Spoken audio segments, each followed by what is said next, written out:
Big Bad Harmon, hello, good sir. What's happening? Not so much, man. Getting back into it a little bit, huh? We took a little bit of time off. We had shit to do. Yeah, life is busy, man. Life is moving faster than I would like. So yeah, we took last week off, kind of impromptu. We just said, hey, it's not gonna work out this week. Hey man, we've gone a long run here without doing stuff like that. We're one of the more consistent podcasts, I think, around town. So, but hey, man, it happens, you know. So we got to figure something out for next season. It's not like we're skipping out on paychecks here. No, exactly. You're right. But I do feel bad sometimes when people go to their iTunes or whatever and like, oh, it's Friday and looking for the new episode and they don't have it. And they go, hey, did you guys not do an episode this week? And I go, we did not. So sorry. Get off my back, man. Yeah. So, but we are back today and we have a classic interview with a very classically trained guy. And it wasn't as strange as I thought it would be. No. I mean, it gets pretty strange, but it does get strange. But no, it was actually pretty awesome. Classic Kalvin Strange on the show today. Love that guy. Good guy. I like him a lot. Promising up and comer. I like him. We've called a few of his matches now, and it's a delight to call a classic Kalvin Strange match. So, dude, I want to get into this interview like ASAP because it's kind of long, but like good, like not long-winded by any means, like my intro here, but like just it's good. We get the whole story of him like going to Calgary and training with Lance Storm. That journey sounds nuts. Driving 2,000 miles across the desolate landscape of Canada. Yep. And then just where he's at right now in wrestling and what he's got coming up and kind of his look on his style, the classic style. So it's pretty cool. It's a really fun interview. It's good. Yeah. I think what you'll get out of this interview is that he's got the right mindset for this. For sure. He's not, a fame grabber or spot monkey. Not that those are bad, but right. He wants to do it the classic way. Yeah, the right way. Yeah, I get it, man. So, before we get in, let's hit some real quick plugs. You guys can check us out on Facebook, Instagram, and Twitter at Main Event Pod. We are on Podbean, iTunes, Stitcher, Google Play, TuneIn Radio. That's where you guys can listen to the show. We have a hotline. That number is 929-260-3099. Give us a ring. Give us a text. Tell us what you think of the show. Ask us a question. We will read it on the air. Give you a shout out. Leave us a voicemail. We'll play it on the air if you want. Let's see. Teespring. We got Teespring store. We got t-shirts, tank tops for sale there with our logo on them. And, maybe we'll throw some hoodies up there. Have you ever got Quinn any Main Event Pod merch? I haven't. Although when he sees like the Maine, sure, he's on Instagram sporting Strong Style brand stuff. Getting retweeted by the company. Yeah, he was. Yep. He's now the cutest, Strong Style model he's got. So it's pretty true. Yeah.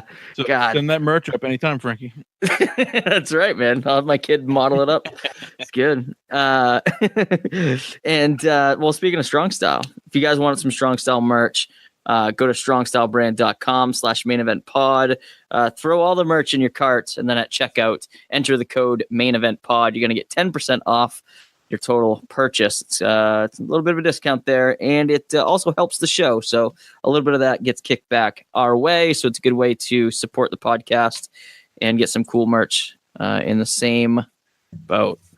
What else? What else want to plug? Want to plug anything else? We talked to Limitless a little bit during the interview with Kalvin about the 3-year anniversary show, Pretenders Beware, coming up on Friday, the 21st. Friday, right? Next Friday. Next Friday, 21st. It's going to be a hell of a show. It's 3-year anniversary. Holy bananas. It's going to be a crazy show. What was it, 3 weeks after that? The Let's Wrestle show up in Orono. Let's Wrestle. Yep. We're going to be back up there doing commentary. And, man, it's so much fun. So much cool wrestling going on. Limitless has been doing like other shows that I haven't even been to. They did like the Litchfield Fair. They did the Pirate Fest a little while ago. Like I haven't even made those shows because like they're just popping up everywhere. It's like too much for me to get out and about. But man, so much stuff going on. They're doing some great things. I wanted to give a big shout out to former guest of the podcast, Flash Nick McKenna. Just became NAWA champ. Took it off Matt Mahoney. That's a huge accomplishment, man. He's been going after that thing for a while now. I think that's awesome. Very cool. I saw the video. I unfortunately wasn't able to attend, but I saw the video and just the crowd went nuts. I love when like the try hard baby face finally accomplishes the goal and gets the crown, and it was awesome, man, to see him get the strap. I love it so much. So big shout out to Flash. Congrats, man. He won't make it through his first title defense. You're such a heel. Fuck. God damn it. I love Flash. He's a good guy. But so good for him. Congrats again. And maybe we'll touch base with him pretty soon. So that'd be really cool. Other than that, man, what do you got? Anything before we dive into the Kalvin Strange interview? No. Conversation, not interview. No. I hate calling them interviews. All right. Yeah. It's a walk down Conversation Street. Walk down Conversation Street. I love that street. All right. Well, here we go. Here is a walk down Conversation Street with Classic Kalvin Strange. Let's do this. Welcome to the show. Thank you. Classic Kalvin Strange. What's up, buddy? That's me. I'm good. I'm all right. Yeah. I just got back from the gym and I'm excited to be here. Like a workout gym? Like not like a wrestling gym, but like a workout gym? Yes, a workout gym, in fact. What did you do? It just sounds so foreign to you, like the way you're saying that. Is this like for workouts or? Yeah, it definitely. What are these gyms for? Yeah, what are these gyms? I don't even know a guy named Jim. Yeah, I know a few, but anyway, yeah, no. White Shroot's gym for muscles. Yeah, yeah, exactly. Yeah, over at Gold's, and I'm trying to be better about actually going. Yeah, that's the hard part. Yeah, going to the gym's tough. It is. That's like the hardest part of the gym is going. Right. It's just getting out the door. It's just going there. Yeah, once you're there, it's easy. Once you're there, you're like, well, I'm already here. I mean, I don't know. I'm on a pretty good gym streak right now. I haven't been in 15 years. Oh, I thought you were going to go the other way with that. Like, I'm going regularly. This is great. Nope. No, his is even more impressive than that. just 15 years without. Fantastic. The amount of restraint that you're exercising is commendable. Yes. I must say. That's great. Good for you, Harmon. Keep it up, buddy. Yeah. So, Kalvin, man, we wanted to have you on because, we think you're an interesting guy, man. We've seen you. Thank you. Seen you a bunch now. Yeah. You know, with like Limitless and Let's Wrestle, and I mean, you're all over the place, but that's kind of mostly where we see you. Yeah. You know. Yeah, it's been the first time I saw you was at Jimmy the Greeks for an NWA show. Oh, no kidding. That must have been a while ago. I haven't worked there in a long time. Yeah, I think Ace Romero was on that show, and Brian Malonis might have been there. Oh yeah, yep, I know that show. Geez, what did I do there? I don't even remember. I think John ended up wearing a Sam Adams mug. It was like a display item. What? Didn't you do that out back? Or was that Tia that wore that? I have that big no Sam idea Adams mug? I have no idea what you're talking about. Maybe that wasn't you. Nope. I like that you're confusing your podcasting co-host with some rando, but right now. Yeah. Weird. Thanks, man. Fucking weirdo. Oh my god. You're just a fairly forgettable guy, I guess. I don't know. I guess. CRS, so. Yeah. Jeez. Yeah. I think I wrestled Owen Brody there. I think that may have been that show. Big shout out to Owen Brody. You like Owen Brody. Yeah. I love Owen Brody. He's my guy. Yeah. So, man, we wanted to get you on. We wanted to get the story. We wanted to, because we've kind of heard like little snippets of it, you know, of the travel to Calgary and all this stuff. But we wanted to kind of get it firsthand. Classically trained. Of course. Yes. Yeah. Yeah, man. Well, I appreciate you guys having me on and, taking a little bit of an interest in the story. It's a pretty interesting story. I didn't set out for it to turn into the adventure that it actually turned into, but it was getting to Canada was just one of the hardest things that I'd done. like just getting through Canada. Oh, really? It was that was the probably the hardest part of the wrestling training was trying to get to Canada. Your criminal past come back to bite you, did it? Or what? Yeah, well, we don't want to go into any details here, anything in case anyone's listening from, any government institution. But I was basically, I didn't really give myself any time to get there. When I decided I was going to do the training, or when I was ready to set out, was basically I'd only given myself about 4 days to get there, and I just kind of underestimated, how big Canada is. And sorry, my cat is now actively attacking my power button, so that's great. Oh, that might be an issue. So it sounds like you subscribe to the Big Bad Harmon method of planning things. Yeah. So last minute, all time, every time. Is that like you?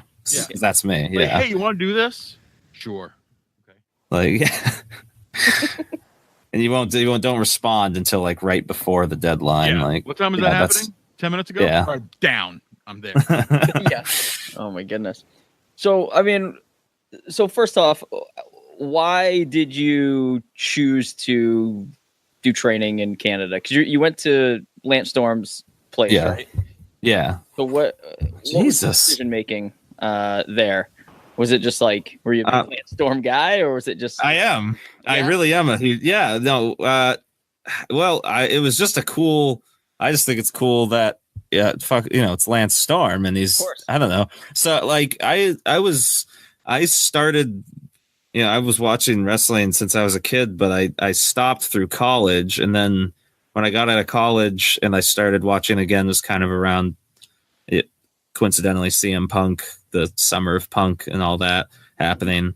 And so when I started looking into schools around then, I'd always kind of said in my head, if I ever got trained by, to be a wrestler, I wanted to get trained by someone that has some sort of a reputation, like kind of just like a bigger reputation. I wanted it to be someone who you could, because I mean, there's just so much information that you are constantly getting thrown at you in wrestling, and you can never tell really who's right and who's wrong. But if you have that pedigree of the kind that Lance Storm has, like 30 years of traveling around the globe doing it.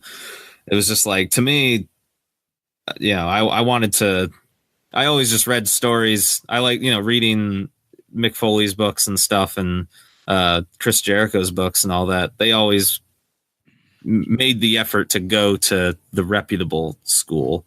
Right. And to me, it's like, it's just the way it should be done, Had you done any wrestling before you went to the school?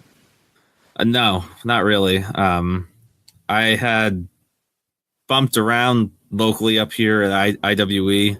I mainly just wanted to, I just kind of didn't want to go in to training at Lance Storm's with zero experience. I wanted to get like that 1% experience. Yeah. So I wasn't the greenest guy there, and it did pay off because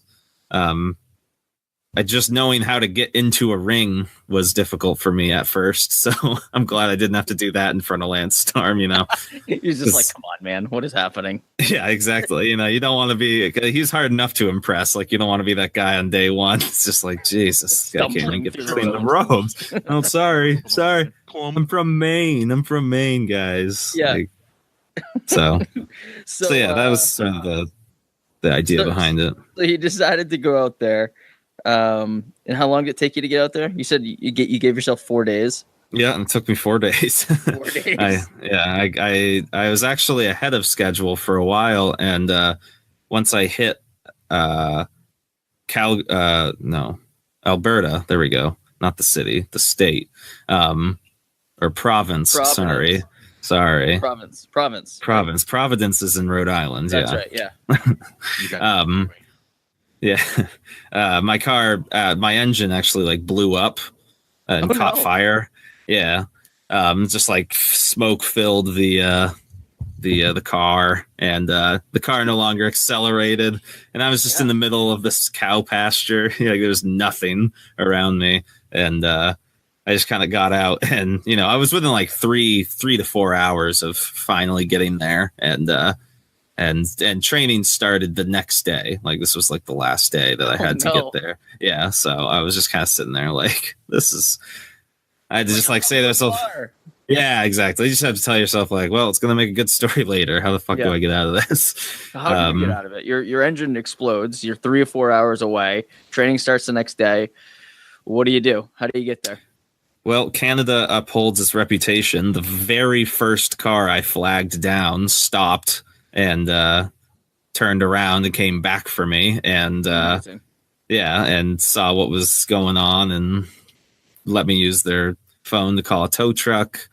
And it took about 40 minutes for the truck just to get out there because it was so far from like the town that it was from. And then they picked me up, towed the truck to Medicine Hat, Canada. Just a really tiny, tiny. Wow. That's a real town. And so they pulled it there. And while I was going there, the tow truck guy was super cool and I told him my whole story basically. And it turns out there's the tiniest airport you'll ever see in Medicine Hat, Canada. It's the smallest. I mean, tiny, probably fits like 1 or 2 planes on it. But anyway, they have car rentals there. So I was able to rent a car, transfer all my gear from my now dead car, which was completely filled. I had the trunk and every single seat just completely packed with all my stuff. I had to transfer all that over, just kind of left my car dead on the side of the road and drove away and got to Calgary and had to go to the airport. And it was just like one thing after another too. It was like I got to the airport, but I hadn't refilled the tank. And I had like this, and I had like this time limit. Like they give you time limits on these rentals. And if I didn't have it returned by like in like the next 10 minutes, then they were going to charge me like an extra $50, $100 or something like that. Jeez. So I had to go like drive around, and then like the navigation system was taking me to a gas station. I got there and the gas station was demolished. Like it had been recently like knocked down, and I'm just screaming in my car, just driving around Calgary. This is just like this is just the perfect way to start my fucking, fucking trip. So just like when you drove out there, did you drive through the States most of the way and then through like Alberta and like through like, what'd you go through? Like, or did you go over the lakes through Canada the whole way? I actually went through Canada the whole way. I thought at the time it was going to be faster because how desperate was it? It was just, it took so much longer. And actually when I was in God, I'm so bad with the names of the provinces. Ontario, that's a big one. Ontario took forever to get through. That's definitely the biggest one. It took me 2 days to drive through it. Yeah. But I got to one place and I was at a Tim Hortons because that's where I was going point to point. I didn't have any data or signal in my phone. So the only place I could communicate with people was Tim Hortons Wi-Fi or McDonald's. Amazing. Yeah. And I ran into this guy who was on a motorcycle, and he just walked over. He was definitely like that cool drifter type, and just walked over to me and started talking to me about traveling and stuff. Nice. I told him it was Elias. It was actually, he had this weird guitar. I don't know. He's an interesting guy. And he I forgot that was his name. The drifter. Yeah. Yeah. I just totally forgot. I wasn't trying to make a reference. Yeah. Yeah. Right. So yeah, and the guy basically, we were just chatting about all that, and I told him kind of my story, and he basically was like, "Why would you go through Canada?" And I was like, "Well, you guys..." Immediately calls you out on it. Yeah, no, he was not impressed, and I said, "Well, you guys have the whole highway. I thought it would be faster." And he's like, "No, No, not even close. Like they just drive so slow up there. Yeah. They drive so slow in Canada. The speed limits are just way, way slower. Nobody's in a rush for anything. Right. So no. For anybody that wants to know, like from Bangor, Calgary is 2,100 miles in a straight line directly west. I mean, just drive. I mean, it wasn't so bad. Some giant lakes you have to go around and some pretty cool scenery once you get out of fucking Ontario. Ontario's just boring as hell. It's just trees. It's like worse Maine. I hate Ontario. Go through like Saskatchewan. Isn't Saskatchewan like just flat and fields? Yeah, it was actually Saskatchewan was super cool. That actually might have been where I ran into Elias. But we've just named him that for now. must have been him. Yeah. That place. Okay, when I was driving across there, I mean, that's the flattest place. Like, if I was born there, I probably would be a flat earther because there's no semblance of curvature of Earth there whatsoever at all. It is just flat. And I pulled over actually to kind of take it in, and I was trying to make good time on this trip, but I was also trying to, kind of enjoy the scenery and stuff. And I got out and was just kind of like looking around, and like the scope of it was pretty magnificent. And I remember there was about 3 different thunderstorms that I could see in the distance in different directions. And cool. It was completely dry and sunny where I was, but it was just so flat and there was no trees whatsoever. I mean, you could just see everything that was happening everywhere else. It's very, very weird. Like, cool, yeah. Man. Jeez. So did you have time on the trip to kind of do that, like enjoy the trip, or were you just like rushing around, just like go, gotta get? It was it was really a lot of go. And if I hadn't have done that, then I don't know, the whole situation with the car breaking down would have been even harder, because I was thankfully very ahead of schedule that day. Yeah. Like my car probably broke down around like 11 or noon or something like that. I had just been getting up early. I mean, I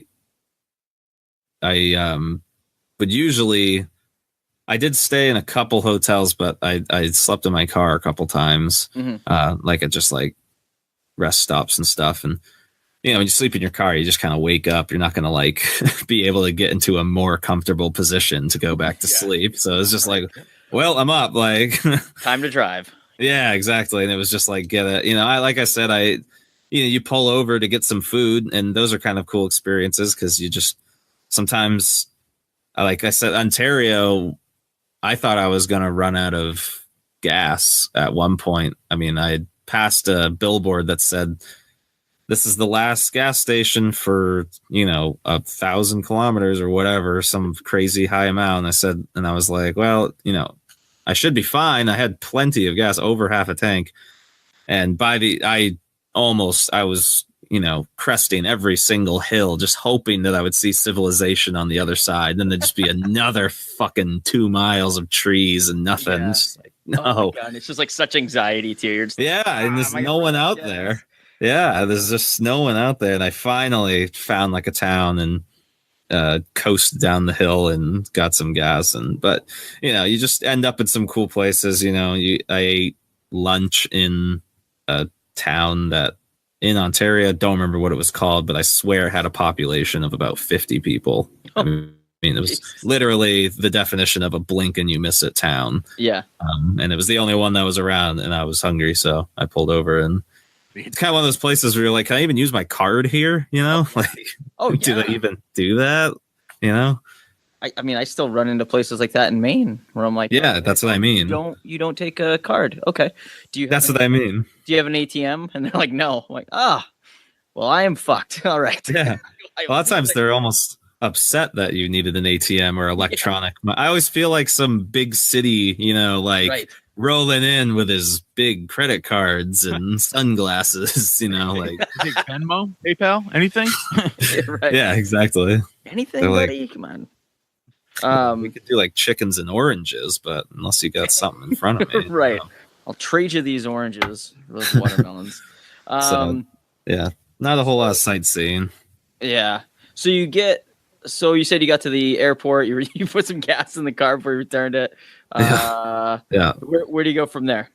Yeah. So I got a taxi and took it to the place where I was going to be staying. I had been sending emails to Sherman, who's the guy whose house I was staying. I was staying in his basement, basically. He's first of all, shout out for his actual birth name is Sherman Savage, and he Amazing. was a wrestler. Yeah, like he was trained by Lance Storm, but he just wasn't wrestling anymore.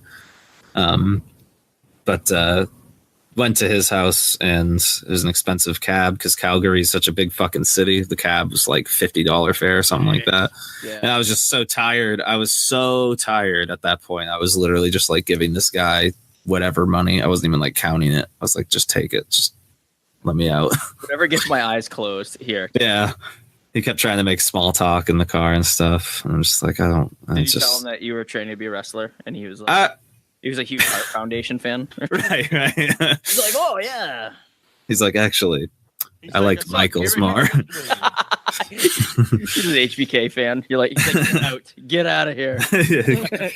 Yeah, no, I don't remember what I said to him, honestly. That was the first time that day. I didn't even talk about finding the airport at Medicine Hat was like a pain in the ass because I had made basically like an appointment or schedule to like rent this car. And I ended up missing on, like, I was just on foot and I had my backpack and I was just listening to, I had my headphones on and I ended up, this is how small the fucking airport is. I walked past it without even knowing it was there. And walked past the airport. Yeah. Now I'm a pretty absent-minded fellow, and anybody that knows me knows that. So, I take half credit for that, but it was just, it doesn't look like an airport at all. I mean, you definitely see the field, you can see where the airplanes land, but where the building is, I mean, I don't know. There's just so many random buildings. So I ended up walking past it. People had just told me, oh, the airport's just over there. You just go over there. I'm okay. And I ended up walking like so far and I'm like checking the time and I'm like, Jesus, it's like actually getting close to when I need to be there. And I ended up having to basically like turn around. I had to, when you make that split decision of like, do I go back or do I keep going? Which way is going to get me there faster? Am I going to run back and then find out that I was, one building away? And then, so I ended up turning around. I ended up flagging down a car and I just, had my backpack and I'm just screaming at cars and nobody's stopping. I guess Canada didn't uphold its reputation here. Nobody was stopping here. But I also looked kind of frantic. So I don't know if I would have stopped either. And someone told me to go back. So I had to sprint back. I had to sprint back to get there. And so, yeah. But you made it. Yes, but I made it. I don't remember how I got back to Medicine Hat, Canada. I don't remember. My mind brings me to different places. I apologize if I get off topic. No worries, man. Anyway, I got there and I was tired and I pulled in and I sent my parents an email because I had told them what had happened and I sent them an email and just said, I'm here, I'm safe, I'm going to bed, and went to sleep and awaiting my first day of training the very next morning. Oh boy. Yeah. So then, well, let's go there. How did that go? Was it like a bunch of Canadian dudes and then you? No, we actually had a pretty diverse class. We had my roommate, Levi Muir, is from London. And so he was also in the basement. He had like his own room down there, in this guy's house. And we were a couple houses down from what's known as the Storm Dorm, which is like Lance has a house that he has a bunch of rooms in that he rents to students. It's like basically right on the bus route and everything. So we had 3 Aussies in there. A Irish kid, and a kid from Washington, I believe. He didn't stay past second week, I don't think. And then we had a couple Canadians. We did have a couple Americans.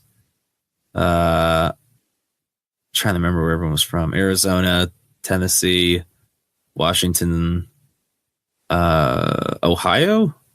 Yeah. Something like that. Nice. So that's pretty cool. Yeah. Like it's pretty spread out. That's pretty neat. Yeah. I mean, Now, was like the lodging, was that like all through the training facility, like through the academy and stuff, or how did you find a place to stay? Like, yeah. So basically, you send. I sent Lance an email before training, basically seeing if I could stay at the Storm Dorm, basically. So he's got like 5 rooms there. So he does some of it, and he does. I think there are discounts. Like the Aussies got a fairly big discount because they all came, like the 3 of them, as like a package. Gotcha. They all came basically from the same area, Perth, I believe. But beyond that, Lance just has a lot of contacts in the area, people that he knows that have rented to people in the past. Like I said, the guy that I stayed with, Sherman, was a former student of his that lived in the area. Mm-hmm. So he houses, does the housing for people and stuff. Nice. And so that part of it we had to kind of figure out on our own. But he gave us the details. Like Lance has a big list basically of these things, and mm-hmm. basically just says and email these people and see if you can get a room. And first person I messaged got back to me, so nice. I wasn't too picky. Yeah. Nice, there you go. So then, first day of training, how's that go? You walk in, and how you feeling first day? Nervous? What's going on? Yeah, very nervous. I mean, I was super nervous. Definitely just, I'm a smaller guy, so just generally feeling smaller than just about everybody else there. Which I kind of expected, but it's just nervous. It's a little nerve-wracking. The first time you walk in, it's like, damn, these are all the pictures that you see on his website. It's like, this is it. This is definitely I'm 100% here. And then you turn to your left and it's just fucking Lance Storm just sitting there, casually just chatting to people. And so yeah, I'm freaking out in my head, trying not to look like a dork. Yeah. Try not to totally fanboy out. Yeah, exactly. No one wants to be that guy fucking training. So right. I went over and met him at Watt. He was just sitting there. I turned. I'm like, oh fuck, that's Lance Storm. He's just sitting there. Yeah, looking all jacked. He's huge. Yeah, he's still in amazing shape. He just made that. That's the worst part. Is your trainer. He's supposed to be over the hill, retired, all this stuff. He's still so much better than anyone else. Yeah. Such good shape. I just shook his hand, and I did learn that about the wrestling industry, about the whole shake everybody's hand business. So went over, shook his hand, introduced myself, and sat down. And actually his wife came in, and she runs the the finances, and she couldn't take my check because it was a personal check, and I guess they don't do that. So it was just speed bump after speed bump, man. Yeah, man. It was literally the universe was really testing me. It was do you really want to do this? Do you really want to do this? And oh man. Yeah, so I had to figure that all out, and whatever. They were cool about it, and they, gave me a couple days to call my bank and figure out how I could get it done. And right. We got him the money. He got my money, damn it. And then yeah. Next day we signed some waivers. It's funny. I mean, it's Storm. So Storm's a funny guy. He obviously, but his whole if I can be serious for a moment, that was obviously, I mean, they gave that gimmick to him just because his humor is so dry. Right. He's just so sarcastically dry, and he's just immediately just going right into the spiel, just being yeah, you're going to sign these waivers that basically says no matter what happens to you in here, even if, you got shot, it's not my responsibility. I remember him saying, he's if a beam breaks from the ceiling and falls and breaks your leg, it's not my responsibility. He covered all of his bases. Yeah. So I was That's so funny. One of those documents, probably one of the only documents I ever signed that I was like, Yeah, kind of makes you think for a second. Yeah, I've never met him, but like he's a fantastic Twitter follow. Like I love following. Oh yeah, like yeah. He's really clever. Yeah. No, he's great, and he's just awesome in general. Super nice guy, you know. So training starts up. How's like the rest of the group? Are they more trained than you from the start, or are they all like pretty much the same level as you? We had a pretty wide array. We had, I think the most anybody had wrestled was Jay, who I think had been wrestling for about 11 years. So he'd been doing it for a while. Yeah. And he was really good. And then we had more the people at most of the Aussies had been doing it longest, and they had been doing it. The other two had been doing it for about two or 3 years, I think. Mm-hmm. And then beyond that, Levi trains with Progress actually. Oh, cool. So yeah, he'd been, you know, training a little bit, but he had, I don't think he had trained a lot. So I think he was still fairly new. Most of us were pretty new, but I think the Aussies kind of made it, you know, kind of changed that a little bit, which was good. It was good having some people there that knew what they were doing on top of Lance, you know, because, you know, you got to have that guy to go in there and give demonstrations. We made fun of Jay all the time because he was because he had been the most experienced of all of us. So Storm called him in to do every single demonstration of every single move that he talked about. Just bumped the shit out of him. So now, was there like a time limit on this? Like, were you only there for a certain amount of time, or like how did this all shake out? Like, was it like a kind of like a run like a camp thing, or was it? No, very schedule oriented. It was there. It was supposed to be a 9 a.m. course, but there was enough of us that he wanted to do it at 8 a.m. So we'd do 8 a.m. until 1 p.m. Mm-hmm.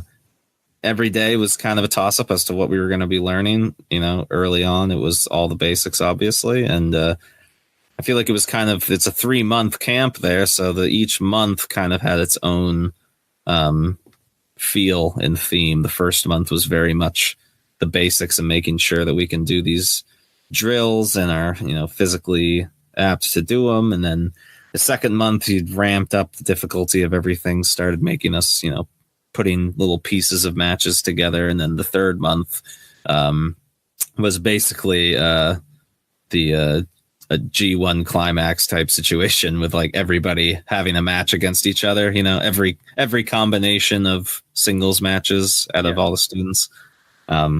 Which is cool. But you know, it was just, he's very, very structured in the way he does. He always had his notes and always knew what the kind of driving point of the session was going to be. That's awesome, man. Did you start to like figure out, like what kind of professional wrestler you're going to be like during the camp, or you just like kind of learning the basics and figuring it out? Because I mean, indie wrestling now it's so broad. It's like everybody's doing something different. You know, there's a lot of flippy guys, but like you don't see a ton of guys like just doing like that classic like mat based stuff. And I think it's really cool. So did you like kind of take to that style a little bit? I just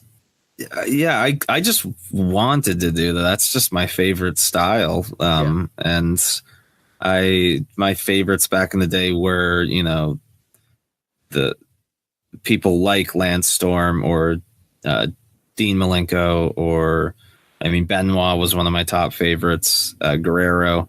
It was just anybody that had the really. I liked a lot of the wrestler. Actually, Shelton Benjamin was a huge one. Nice. Kurt Angle.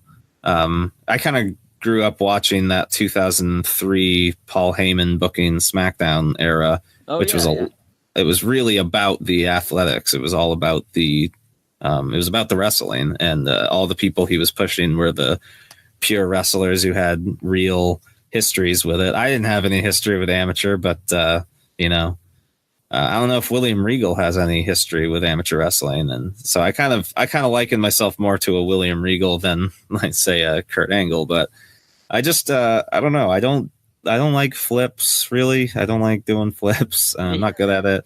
I'm not a big diver. The moves that I think are cool, the general public usually don't think are super cool, which is sort of why I am just a lot more comfortable fitting into the role of a heel. Because I guess that style, me finding that style, it was a slow process. I didn't go into the camp knowing what I wanted to be, but I was just going to learn what I liked to learn. And the things I liked to learn most were really just kind of the small stuff. And the Lance is a master of understanding why moves are being done in wrestling and the effect that they're supposed to have. The psychology of a wrist lock is something that does get lost sometimes, and it can just be boring for sure. But I think there's a fine balance in the middle where a wrist lock can be really cool, and that's what I'm trying to do. Yeah. It's funny. You kind of just answered the question before I was going to ask it, but I was going to ask what's a move that you think is really cool that you do, but it might get lost upon. Yeah, definitely the wrist lock. Then everybody takes a wrist lock. It's probably the most common. Well, at one point was the most common move. I don't know if it is anymore, but I know in my matches I do them all the time. But I think the most common move now is a super kick. Yeah, that's why I said, I was like, I almost feel like, suicide dive, maybe. Right. Yeah, exactly. Everybody seems to do those. Everybody does it. And I'm trying to not do what everybody else is doing. Yeah. Well, no, but it's not. I think that's great because it's funny, how it's evolved so much that everybody's doing super kicks and everybody's doing these dives, and it's the guy that doesn't do that stuff, the guy that does a wrist lock or just a chin lock or just I don't know, anything else, any mat based right headlock takeover, right, that's the thing, that's the thing that stands out. At least it does for me. Well, thank you. I'm glad. I that's kind of the way I'm trying to look at it is when I was first back from training and getting into wrestling, everybody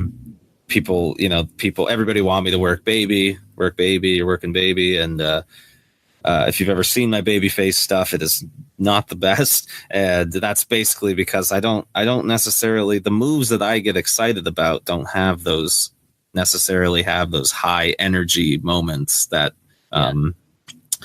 the subtle art of wrestling of, making the audience more excited when the good guy is doing moves than when the bad guy's doing moves, Right. Yeah. Right. Bad guys do moves that kind of suck the momentum out. And right. You could slow it down. Yeah. Stuff. And they say it every time. If you've ever watched any match with someone like William Regal, Watch any match with William Regal where JR is doing commentary and he's going to say at one point, and now William Regal slowing things down, Yeah, but I think, matches need that at some point. Yeah, they absolutely do. It's funny. Right. Harmon and I were talking one time about if we were professional wrestlers, and I was like, I don't know, man. I'm little, but I get dizzy really easily. I can't do flips and stuff. Oh, I'm terrible, dude. And I have a jiu-jitsu background, so I was like, I would just do submissions all the time. And Harmon's like, you'd be the most boring wrestler ever. That's it. Slap a guillotine on in the first 30 seconds, call it good. Yeah, but it's funny. You'd have to have you'd have to have offense like Mike McCarthy. Yeah, McCarthy's great, man. McCarthy's great. Yeah, I just worked. But it's funny. You look at Zack Sabre Jr. He's one of the most popular indie wrestlers. Well, I was gonna say right now, but has been for a while. And most of his stuff is mat based submissions and cool. Oh yeah, just cool stuff on the ground. Like Martin Stone, when he was up here doing his matches. Well, his matches were very. Oh yeah, those are the guys that I those are the guys I idolize as far as wrestling just ability goes. I mean, those are the types of guys you could drop them into any situation with just about anyone of any talent, of any age, you know. You could, you know, I mean, like you could put Zack Sabre Jr. up against someone who is like 85 years old and he's not going to hurt him, you know? Right. Yeah. Like, that's what I mean. It's just like, it's going to be an entertaining match. Yeah. You're like, oh, yeah. Cool. Yeah. I mean, Timothy Thatcher, I don't know if you guys seen any of his stuff, but he's basically the reason why I wear black trunks. It's because I wanted to be like him. Very cool. Nice. Anybody that is that no nonsense grappler, which is funny because I'm just a silly person, and right. when I started kind of developing more of my idea of what I want to be as a wrestler, I wanted to be that Iceman grappler, but nobody bought it, and I, you know, and like if I wasn't even buying it, and the moment I started being goofy, the more natural things started coming. Yeah. So you don't always end up like them. Yeah, I've kind of always noticed that about you, is that you have like this weird sense of humor, which is funny to me. Your promo videos are something else, man. Yeah, your promo videos are ridiculous. Yeah. But like even like really subtle things, like I think it was the first Let's Wrestle show, where it was you and Danger Kid, and you guys kind of had like this, but like right at the start of the match, you guys kind of had like this little face off where, I don't know, you guys were kind of jawing at each other, and you were like, I can't remember exactly what it was verbatim, but you know, you're saying something along the lines of like, you're like, oh yeah, okay, and then like you just back and you just like, and it was just like really funny to me because I was like, okay, he got like this hype going, and then he just immediately shut it down. Right. Okay, yep. And then we're going to start the match now, and I just really funny. So yeah, little things like that you do that I'm like, that I notice that I like really enjoy. At the Pirate Fest show, Randy was heckling from the crowd, and you're like, "Quiet down there, Strange fan." Yeah. Oh my god. Hey, those little things. Speaking of Randy, speaking of a strange lookalike, who's Randall who's this Texarkana guy? Tex? Yeah, Texarkana. Yeah, Tex is an old friend of mine. I've known him for years, and he's doing great with his show. It's been very successful. And you know, when he saw the whole fallout with me and my old buddy Ryan Curry, we had a little bit of a falling out. You know, Tex called me up, and he just said that he was in shock, and he just had to have us on. You know, he just wanted to patch things up. It didn't really work out, but you know, Tex is a good man. He's a good man, and I want to bring him into Let's Wrestle personally. Yeah. Oh my goodness. Talk to me about this fallout with you and this Ryan Curry fella, because I followed this story like through Facebook. I followed this like a hawk, man. Was this the promo video? They're like, Calvin, what are you doing? Like climbing this tree. That was a while ago. Oh, that was Rated R Wrestling. That was a different promo. Yeah. That was ridiculous. But this was climbing this tree. Climbing this tree. I was busy. Yeah, I was like all over this this whole trash talking that Curry was doing with you, and then you guys both come on the Arcana show. And tell me a little bit about this for our listeners that maybe haven't been following it, because they should, because it's very entertaining. Yes, exactly. Well, thank you. Yeah, I used to play. I am a musician, and I used to play bass for a metal band that's local around here called Holy Filth. Slapping the bass. Slapping the bass. And sound Irish. I had to leave the band for a while, and then I came back to the band, and then I had to leave the band again to go be a wrestler. Yeah. Lance Storm was calling. Yeah. So. Yeah, exactly. He said, "Where are you, man? We're waiting for you here." No, and so I had to go do that and put Holy Filth on the back burner. And basically, Ryan Curry, who's a baby man, didn't really like that and cried a little bit, had himself a little cry. And, you know, once he saw that I was, you know, being successful at Let's Wrestle with the second show, he intentionally showed up with an MSP shirt on, you know, just to get me going. I wasn't going to let it affect me or anything. But then, of course, he came over to my merch table and started started into me. So I basically told him off. I wanted nothing to do with him anymore, but this guy he's just a bad person, bad egg, and he came after me on social media, and I had to tell him, I had to call him a butt face because it's what he is. And after a while of that, we just ended up on Texarkana and things, it may got a little heated maybe while we were on that show.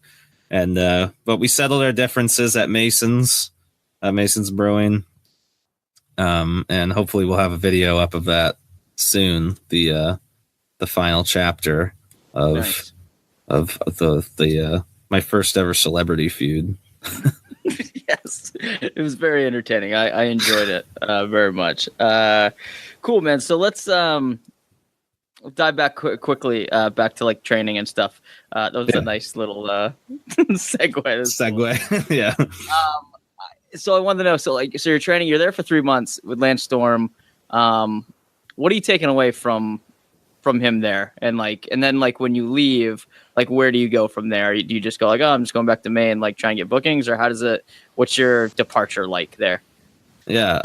I tried, I really did try to take away just as much as I could from every single session. It's one of the few things in my life that I actually really gave my all to, and was just excited just about every day. There was, obviously days where you're tired and beat up and you didn't really want to go in.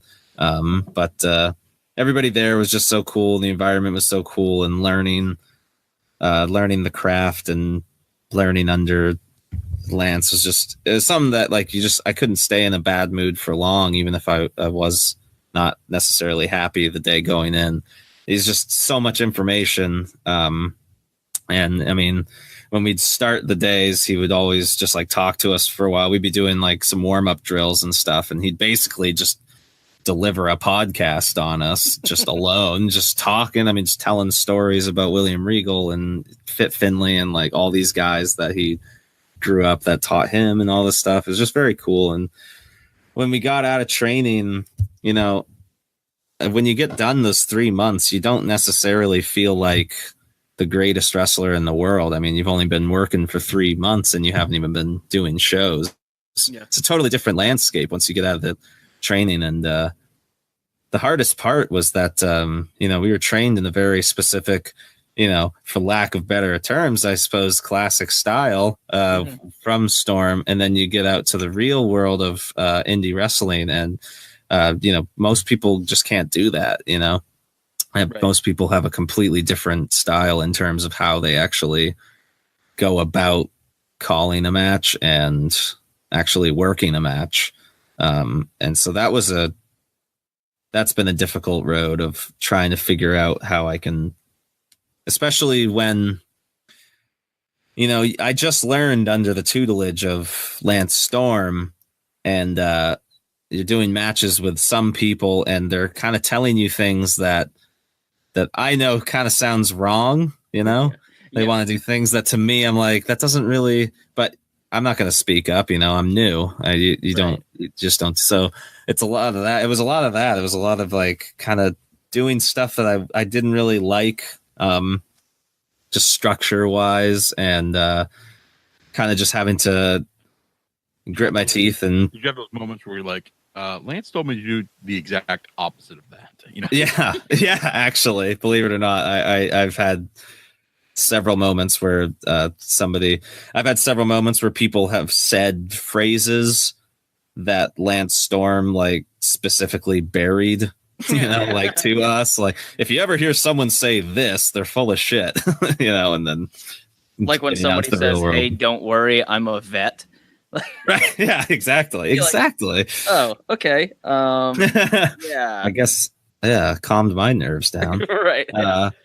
No, yeah, it's just that was the toughest part, and a lot of the kind of craziness that I put into my promos and my wrestling now kind of came from sort of waiting a while to really get to go out there and feel like I'm sure I always had equal say in these matches that I'm putting together, but for me is like I felt like I needed to put in the time of just doing what I was told to kind of earn the respect of my peers, Right. Yeah, of course. before I start saying like I don't like that, Right. And then now I'm getting more to the point, depending on which circle I'm in, where I'm able to say, I don't like that, I don't think that works, or I could, it's just more of a collaborative thing now, and it's a lot of fun because I'm still got a long ways to go, but I'm getting more and more comfortable with being able to put myself in the matches and really say, you know what, I friggin' like wrist locks, and I'm not going to be embarrassed anymore of doing wrist locks. Damn it, Like I'm gonna get like it's so funny, like that whole saying, like get your shit in. Yours is like a wrist lock. You're like, yeah, exactly. I gotta get this wrist lock in, man. I gotta get this in. I gotta get that, and that's the people. I want to get the wrist lock in, and I want to avoid the driver by anybody under 150 pounds. Yeah. You pretty much just called my offense right there. That's about it. That's all I need. I'm very simple when it comes to wrestling. Yeah. Nothing makes me cringe more at an indie show when somebody goes to pick somebody else up, and they, you can see like they are struggling. It's like that person's gonna die. Yeah, the physical strain. And I didn't do any throws of any kind for a while. I mean, even now, I don't necessarily always feel, if I don't feel fully confident that I can get someone to land safely, then I don't do it. I everybody loves a good German suplex, but and it's something that I've wanted to do for a long time. But I just said to myself, until I'm working hard enough at the gym that I know I can give a certain wrestler, some guys I'm definitely never doing Germans to. I'm never going to give Eric Johnson a German suplex, but right. Throw me in there. Brock Lesnar's not giving Eric Johnson you go in there, but if we go in there with Danger Kid, and it's like you slowly work your way up. So I'm trying to get more comfortable with doing the throws and stuff, but Storm really hammered into us safety, and he can't, he is of the type that is not a huge fan of the super unsafe styles that we see on the indies. Is that just like a Canadian thing? I feel like, not to say I think Americans it is. are dangerous, but it's like Brett was always like that, like Jericho, safe, the big Canadian names that like really put their name out there for like safety. It's like pull back that. No, and say, it must be. Yeah. So no, I agree. Yeah. I think there's a couple of guys out there that shall remain nameless that I see, and I'm like, he's just not as strong as he thinks he is. Yeah, exactly. Yeah. No, I totally see that a lot. So I'm like, let's do something else there. Stalling suplex to a guy that's at least as big as you, and you don't hit the gym 5 days a week. Exactly. Yeah. But not enough people just get good at the basic things. Is like, make that vertical suplex look like the best vertical suplex people have seen all night. What's wrong with that? That's my whole thing, is what's wrong. Have you ever heard someone say, I'm sick of all these vertical suplexes? You know what I mean? Like, people love them. They're great. They're good moves. Like, they're impactful. There's so many variants of them. And 30 years ago, it was a finishing move. Right. Yeah. Yeah. Wasn't that Harley Race's finisher or something? I think so. Yeah, it was something like that. It was like a stalling suplex, and like there was a couple other guys that all had. Bobby Lashley's literally using it right now as a finisher. Is he? Like a standing, like stalling suplex. They'll just hold the guy up and then just suplexes him. I'm like, it's pretty cool. Yeah, it's pretty neat. Like, if anyone's, I was gonna say, if anyone's gonna do like a really dope stalling suplex, it's gonna be Lashley, because no one's gonna move right at all while he's holding them. He can do it to probably everybody except Braun. Right. Or Eric Johnson. Yeah, those two guys. Yeah, I remember Coco Beware did like a brainbuster.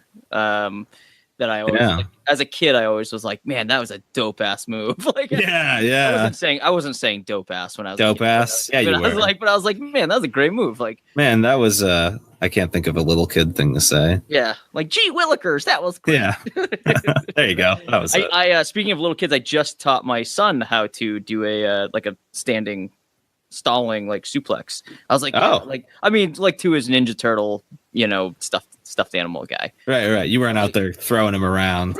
Right. Yeah. Bumping the kid a little bit, Yeah. I'm like, yeah, you suplex him up and you hold him there, and then like all the blood rushes to his head, and then you fall back, and the psychology of it. Yeah, and now he's like asking about it. So that's cool. Kid's gonna be great someday.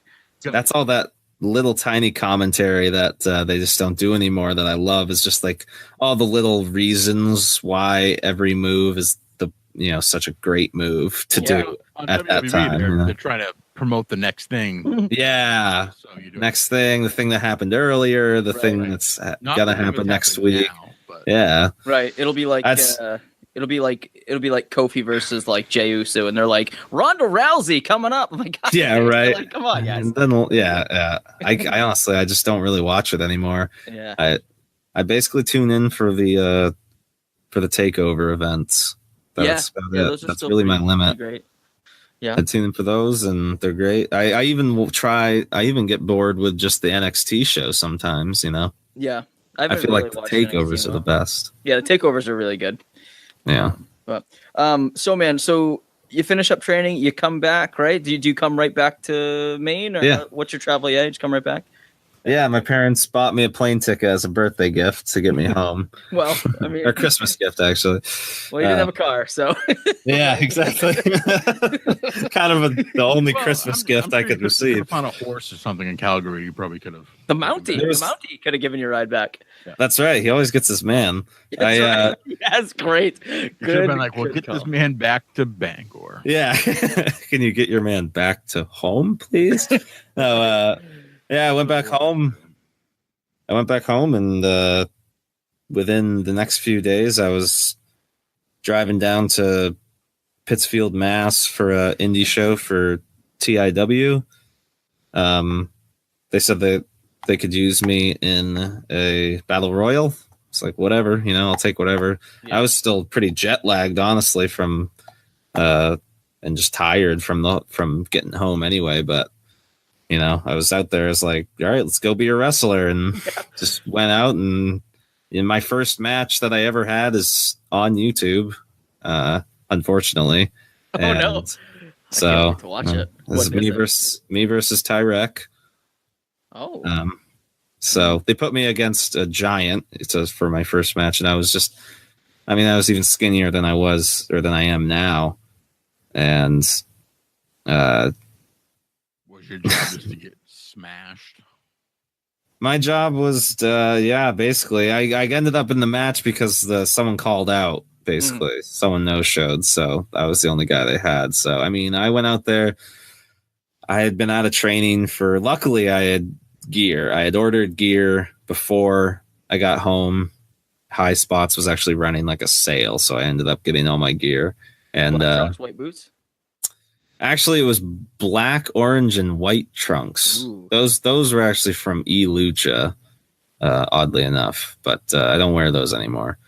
After I saw a lot of other people wearing the same tights, I decided you could see a lot of wrestlers in black tights, and it doesn't really matter. But if you see them all in the same exact pattern, the same color scheme, it's a little cheesy. So. Yep.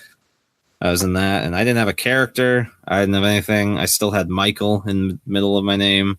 I was really just not even a blueprint of what I wanted to be as a wrestler. I was just a tired kid who had just got back from training, just getting my first experience in front of a live crowd and stuff. And it was fine. It was a fun match.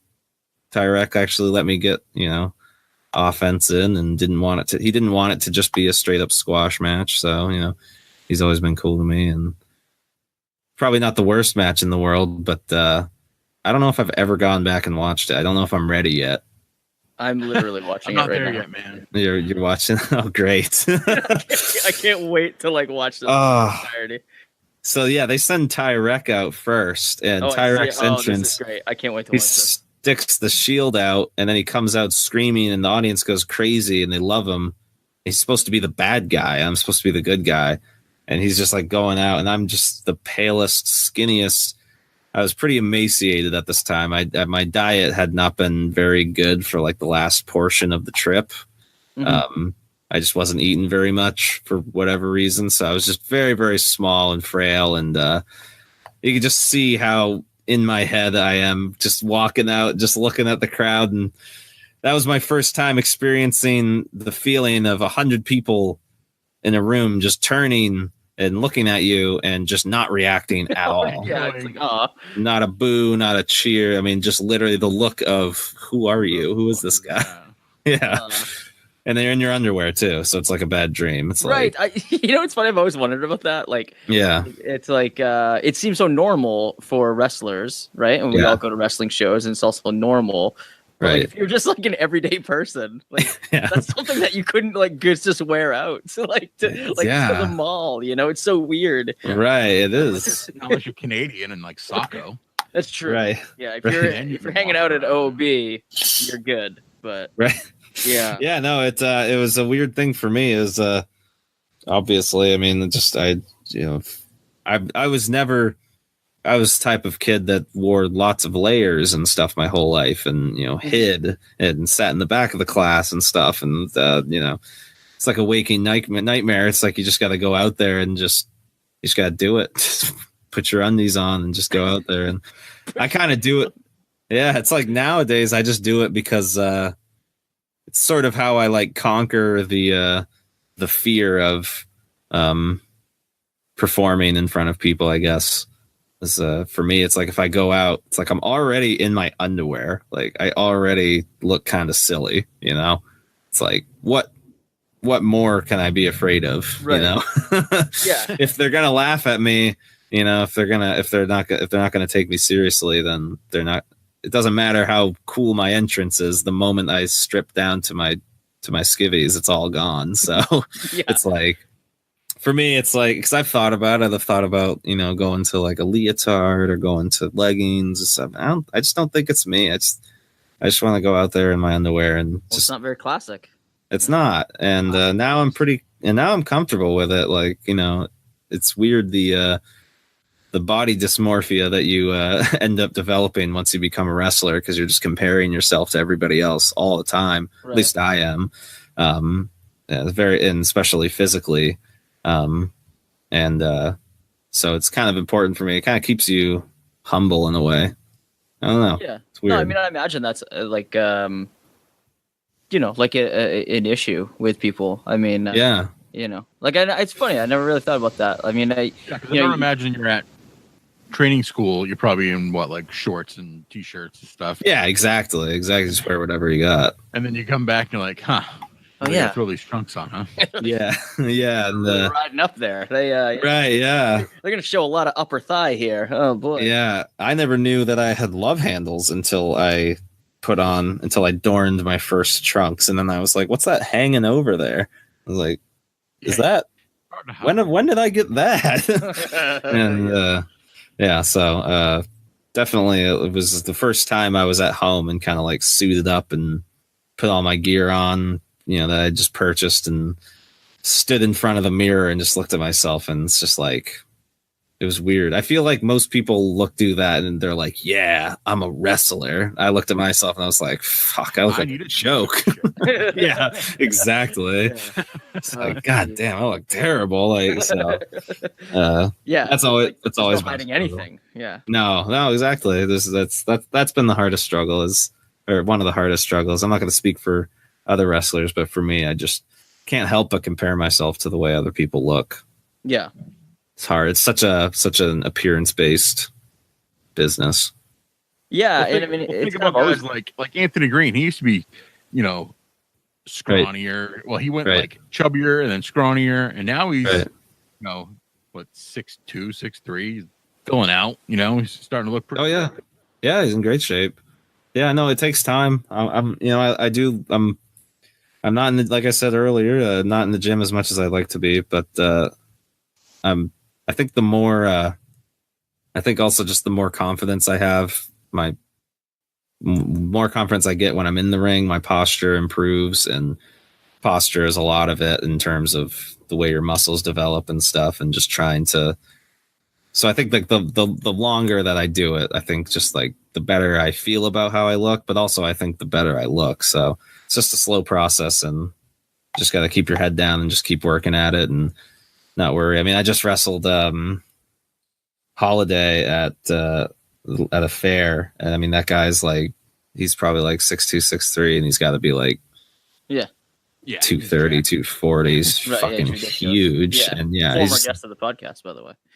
oh, very cool. Yeah. Yeah. No, so I just worked him. Fat. He was an offensive lineman. Yeah, That makes sense. Yeah. You can like tell. that dude. Yeah. You mentioned that like you were, you wore a lot of layers as a kid. You were in the back of the class kind of kid. Yeah. When you were a kid watching wrestling and stuff, did you have like other like friends that you watched wrestling with, or was it were you kind of like weirdo? A weirdo? Yeah, were you a weirdo? No, I mean like we kind of all have been there, right? I mean like yeah. I feel like for such a large community of people, like we all experienced at least one point or another like that time where like you felt like you were the only one watching, or like. You know what I mean? It's just everyone does. Yeah. Did you? Yeah. Did you I was sort of. I probably not super bad to the point that it was like I was the only kid. When I was in 5th grade was when I first really started watching wrestling. That's when every kid in the school was watching it. Yeah. So like it was very. I was just after the Attitude Era. Okay. It was actually. To go back to disappointed Ric Flair, it was right around WrestleMania 18. Yeah. So, and I had like watched wrestling before that, obviously, but my parents didn't really like it. So I didn't really get to watch it at home. So I missed the whole Monday Night War. I missed Austin versus McMahon and all that, but I kind of knew about it back in those days when wrestling was as popular as it was. It's like everybody just told you what happened every week anyway. Right. It was sort of like this comic book series that everybody else was reading, and they were just kind of, I don't know how to explain it, but it's like I knew what was going on in the Attitude Era, but I wasn't watching. Yeah, you didn't have to watch it because everybody just told you what was happening. Yeah, exactly. Yeah. I was all about the toys, but yeah. So after 5th grade, it was like 5th grade, fucking everybody loved it. And then it was like the next year, like 99% of the class just like started hating it. And it was like me and a couple of my close friends, Mike and Justin, still liked it. But we were all the weird kids anyway. So, and then once we got into like high school, and we're no longer in like the same classes and stuff like that. And then that's like after a while, you do kind of feel like, yeah, I'm the only person in this whole school that that watches this stuff. I feel like, and none of my friends even thought about it anymore. So at what point were you like, hey, I like watching this, but now I kind of want to do it? Like, because I feel like that's I feel like that. Where's that leap? Yeah, like that's such a big leap because I feel like that.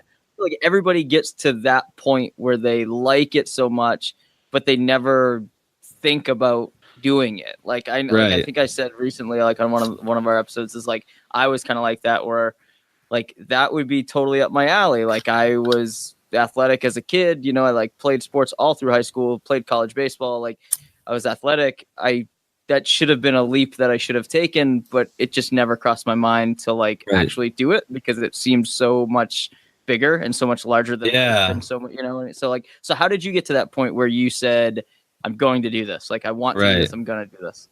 Sure. Yeah, no, it's definitely, that's like a big thing. It's such a huge undertaking, like really to become a wrestler. So like I told everything you just said is like totally how it is. It's like, and it basically I excuse me, kind of felt like I made the decision at what I felt like was the last time in my life that I was going to really have a chance to do it.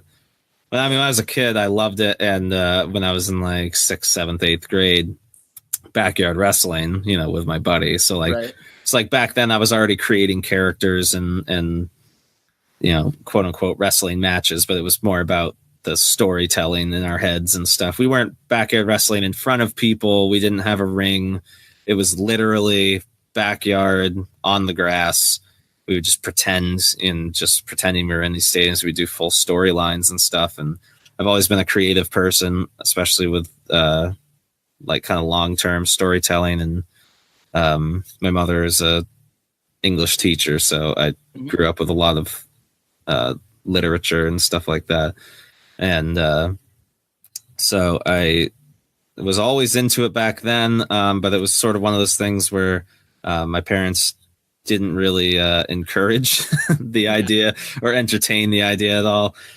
So I just kind of fell out of it and went to college, lived my life. And like I said, it was... Your mom was like, I love storytelling, but do you have to hit each other? Like, right. Why do you have to hit each other?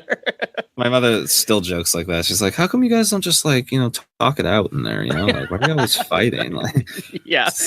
Someday I'm going to have that match like for my mom, have that match where I just talk the guy down. Yeah. Like, just lay down. I'm still waiting for Johnny to make the leap and be the DDP of Maine. I know, like start wrestling at age 3. Right. I know. Yeah. Man. I think I've missed my boat. 36 years old. Oh my God. No, you never know, you man. got no mileage on that body. Get on there. No mileage. Yeah, I know. Jeez. Hey, man. You just get in there. My knees hurt stacking wood. I've got no mileage. That's the tough part. Knees are a tough part. You can't just make those better. Yeah. So summer of punk happens. I'm still in college at this point, but I'm starting to kind of get back into it. I'm like, man, I kind of... Basically, when Benoit died, that was like a kind of life-changing moment. It was kind of like my personal 9/11. It sounds so dramatic, but when I was a kid, it was like absolutely devastated me, especially because it wasn't just that he died. Obviously, it was the whole thing surrounding it. Just my whole world crashed around me, and I think I stopped watching wrestling basically right when that happened. It was just like I can't do this anymore, and Summer Punk, I start kind of getting back into it. I'd known about CM Punk when he was in like Ring of Honor, so I was like, oh, that's kind of cool. He's like in WWE now. He's like a champion and all this stuff, and start watching some more. And I'm kind of like watching Punk, and I'm like, it's crazy. Like he's not even really that big, like he's bigger than me. He's taller too, but comparatively to the guys that I was watching beforehand. Before it was like I kind of knew not to be a wrestler anyway because it was like I'm never going to be that big. That's not my body. But then it got to, like I said, like that time period of 2011 2012, and like all these smaller guys. Daniel Bryan's on the roster, and like smaller guys, but they're not just working cruiserweight, they're working all the divisions and stuff. And I'm like, oh, that's kind of cool. And I had like never even gone to really indie shows at this point. I'd actually, at this point, I'd never even been to a live wrestling show because my parents never took me to one. Right. So I actually ended up going to my very first pro wrestling show of all time, which was the IWE 5th anniversary show in 2012. It was like in January. And went to that, and I was in the audience, and I was just like, every guy that came out, it was like there was probably about 3 or 4 guys on that card that actually looked like pro wrestlers to me. Right. And they just like John at the first show we went to. Yeah. Right. I've had those exact same thoughts, man. Yeah, no. So yeah, you were there with me, and they just kept walking out, and I said to my buddy who was there with me, I was like, if these guys could be wrestlers, I could be a wrestler, like. Yes. And it just kind of started from there. I just kind of said it as a joke, and it just kind of kept kind of stayed in my head a little bit, and I just was kind of laying awake a lot of the times, just kind of imagining like, what would it be like to be a wrestler? Like, I bet I could. And then I started listening to The Art of Wrestling, Cole Cabana, because I had heard about it, and just listening to these stories of not just the success stories, but just the stories in general of people, and these people who are not Hulk Hogan or Steve Austin. They're just like regular guys going out there and actually making a living doing it, just grinding.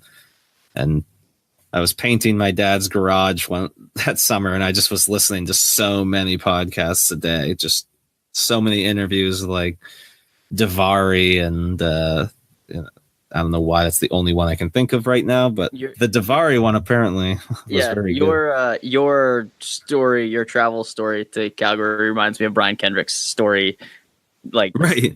So like that he tells on the Art of Wrestling. Way less masturbation, but yeah, way less masturbation. Yeah, significantly less. You didn't throw that in there, but I'm right. less. Right. Right. I just kind of, you just leave it to the imagination. Sure. It was like a regular amount. Right. A normal amount. Like the normal unspoken amount that you don't need to like an acceptable amount. Right. Like he was going so far, like that's why they had to make a special point he had to address it, Right, of course. Because he was going so hard. No pun intended. But so I just sort of after a while, I quantified it and I was like, okay, if I want to be a wrestler, I think I was like 23 or 24. And no, wait, I was younger than that. I don't fucking know.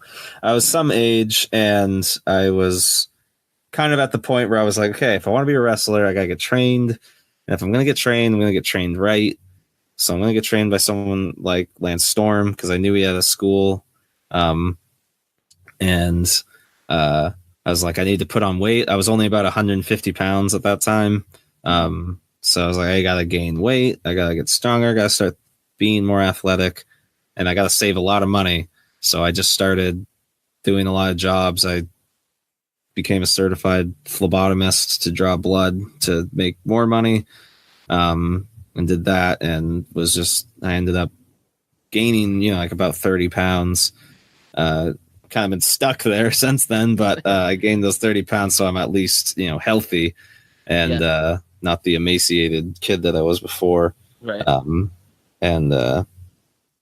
Really that leap to go back to the original question was me kind of thinking. I was like, basically, I felt like I had about a 3-year plan. It was going to take me about 3 years to get the money I needed and to train the way I needed to get to that point. And so I didn't have any other direction in my life anyway. So I just graduated college and was not going to pursue what I went to college for. So, that's crazy though, man. Like a 3-year plan, like 3 years is a long time. Like when if you break it down and like to have a 3-year plan and to follow through with that is pretty incredible. I mean, not a lot of people do that. Like, I can't even make a budget for 2 weeks. So Harmon and I can't even make plans to like get together like next week. Jeez. Right. Harmon forgot we were doing a podcast.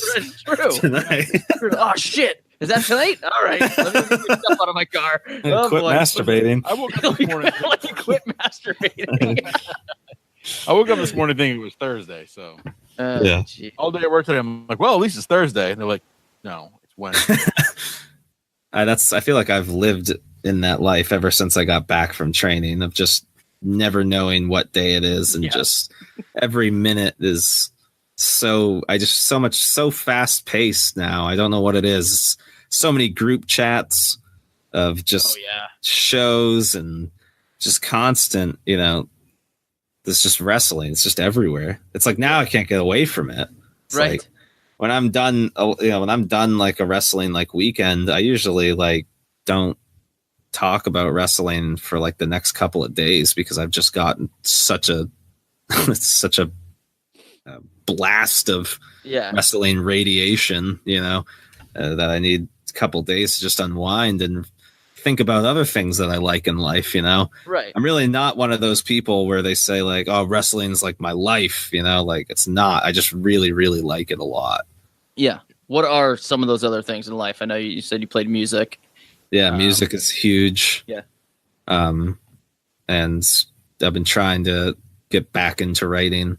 I've had bands in the past and we've released albums, and that's another area that like I felt like I just was constantly getting better and better and better at, and I kind of had to put it on the back burner, and it still kind of is. So I've been trying to get back into that. I've been training, doing finger exercises again, like on my guitar and everything. And so I can't wait till you smash a bass over somebody.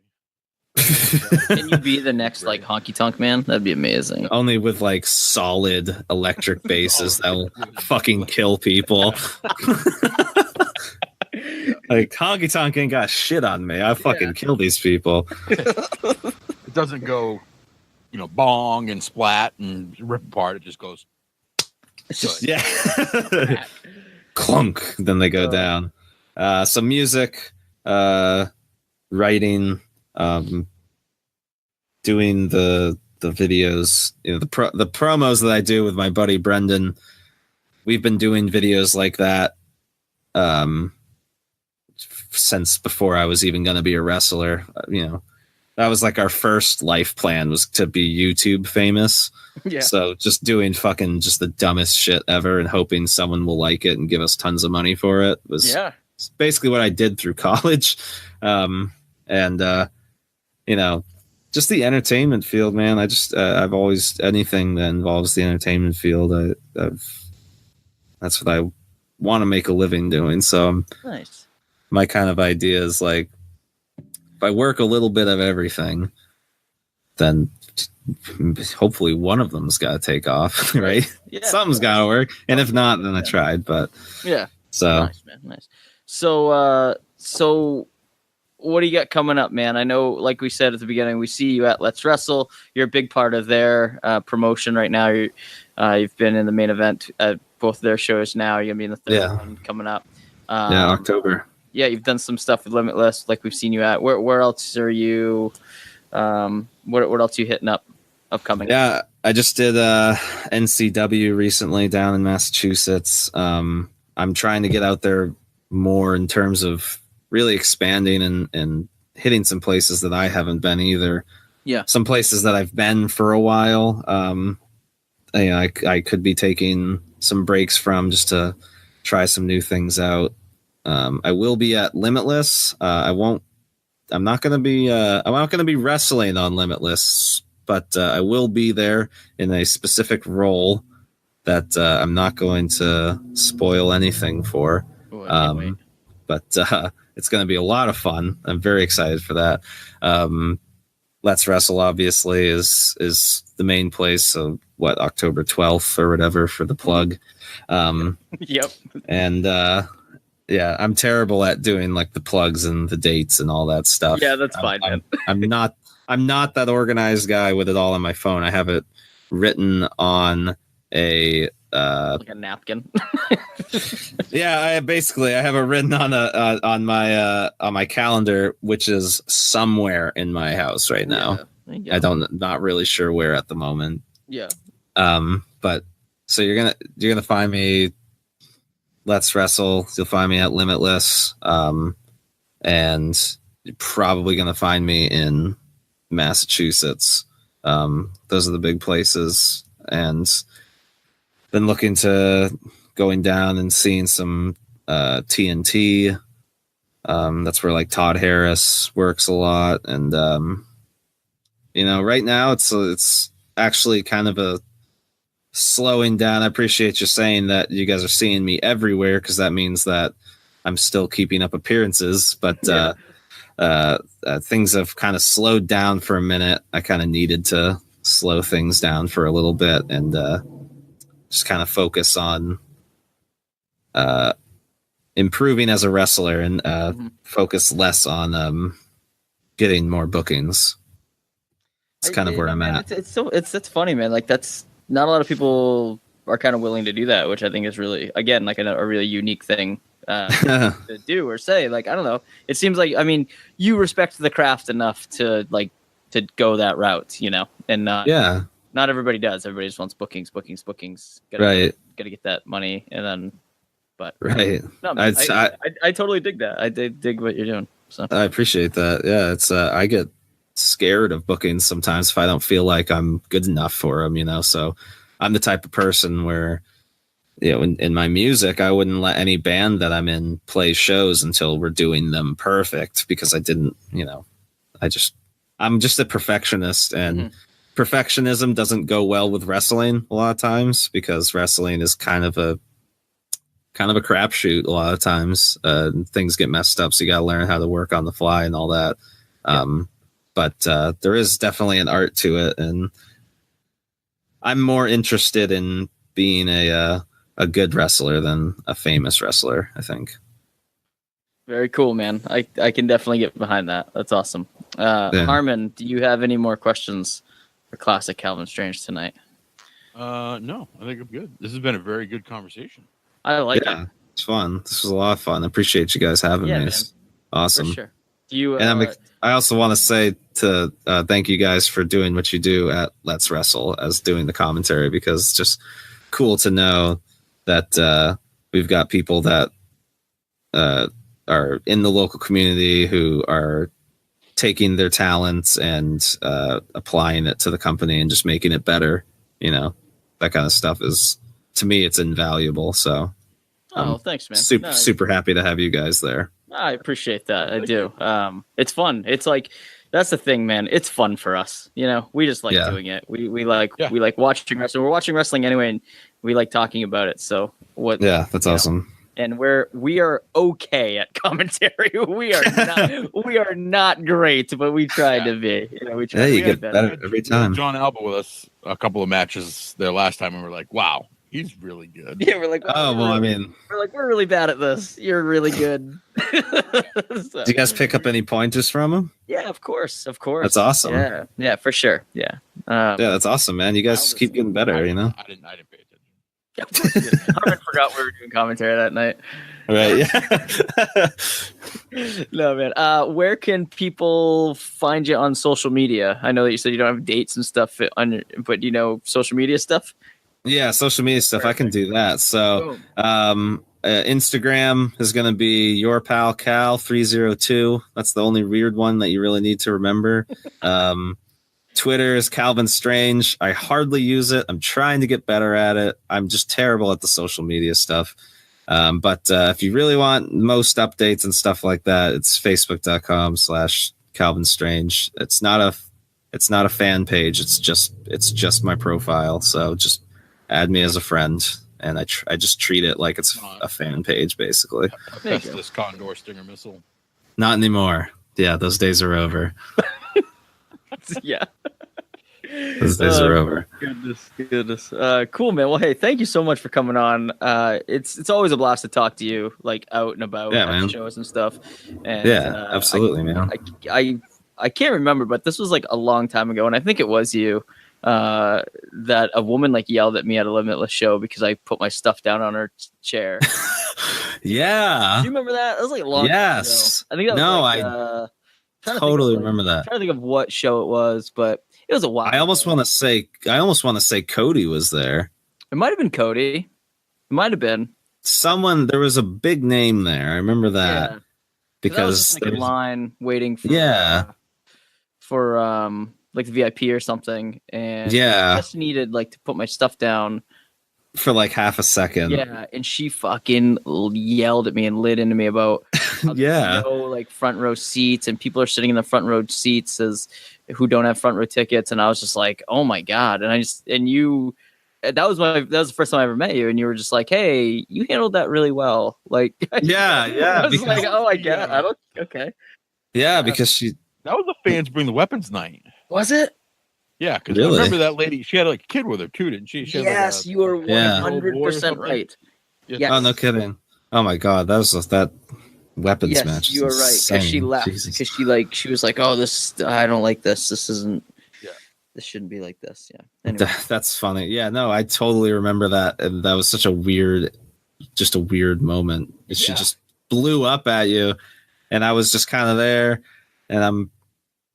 Pseudo security, like there's no real security, but I'm like, all right, well, I can step in, I guess, if things are gonna get heated. And you were just kind of like, sorry, I don't know, I just put my stuff down, I'm sorry. And she was just rambling, and I thought you must have known her or something because she was talking so much. I've learned from like just years of like customer service to just like kill people with kindness. And so like if you just go over the top, like, oh hey, no, I'm just gonna move this, it's fine. Like they don't know how to handle it too much, so they just go away. That's smart. Well, paid off.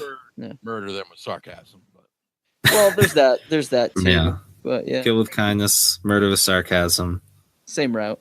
It's all good. Get you there. But. Same destination. Yeah, exactly. Anyway, man, hey, thank you so much for coming on. We can't wait to see you again. Likewise. Probably see you. Well, we'll see you at the Limitless show. So yeah, you'll definitely see me there. Awesome. Thanks for having me, guys. Awesome. Thank you, man. Have a good night, brother. So, what did you think? I think that was a good conversation. It was great storytelling. He told us all about his trip out to Canada, about Lance Storm's school.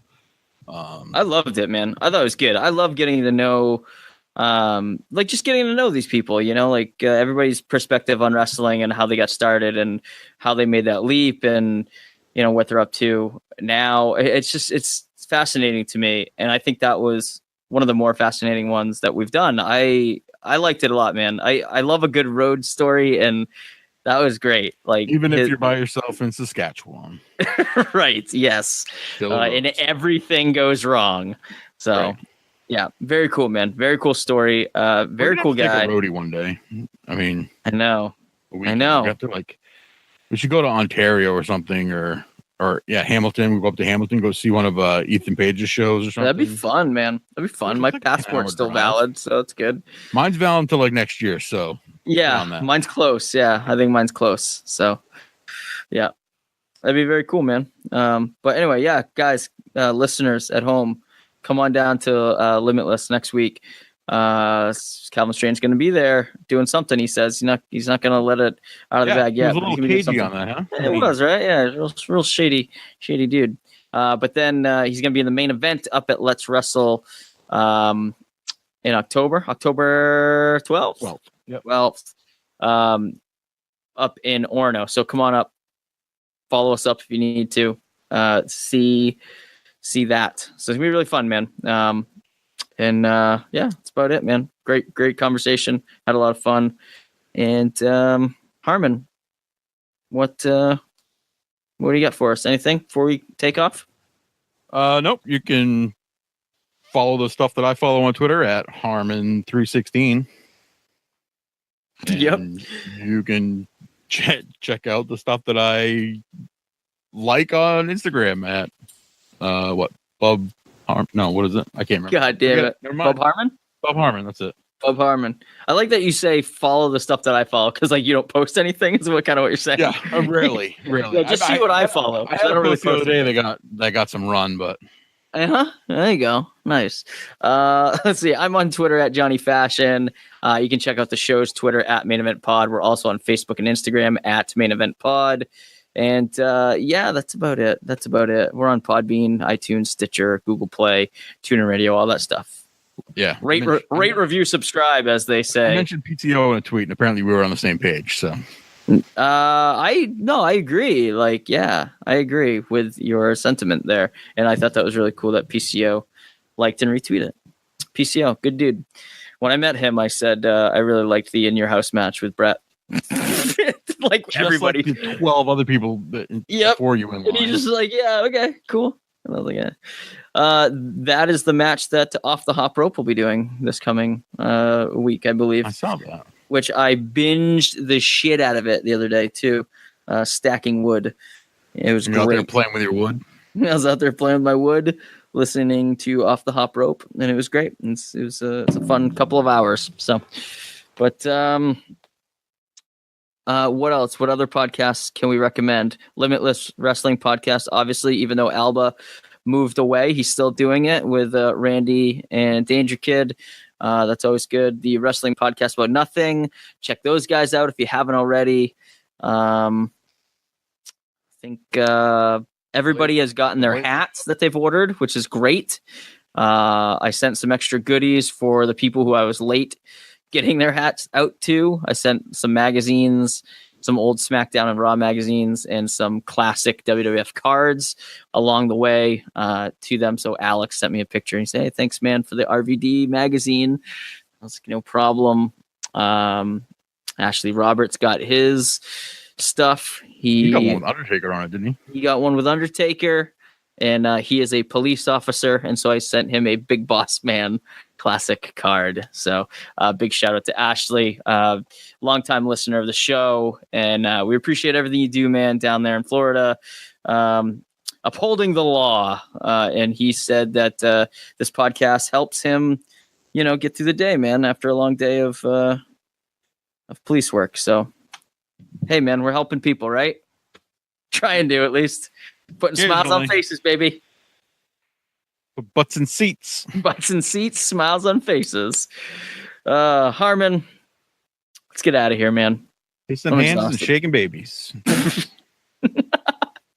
I don't think that's right. No. No, shaking babies, kissing hands. All right, man. I'll see you soon. All right. Thanks for doing a podcast with me tonight. You're welcome. All right. Listeners at home, thanks for listening. We'll catch you later. Talking about wrestling from the day in the past. It's gonna be a blast. Johnny and Harmon are the Main Event Podcast.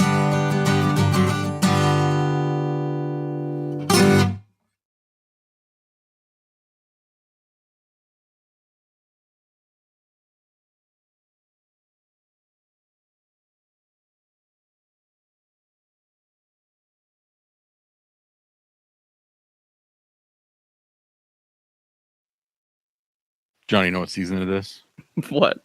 Pumpkin spice season. Oh, I love it. I'm such a pumpkin spice gal. You fucking white girl.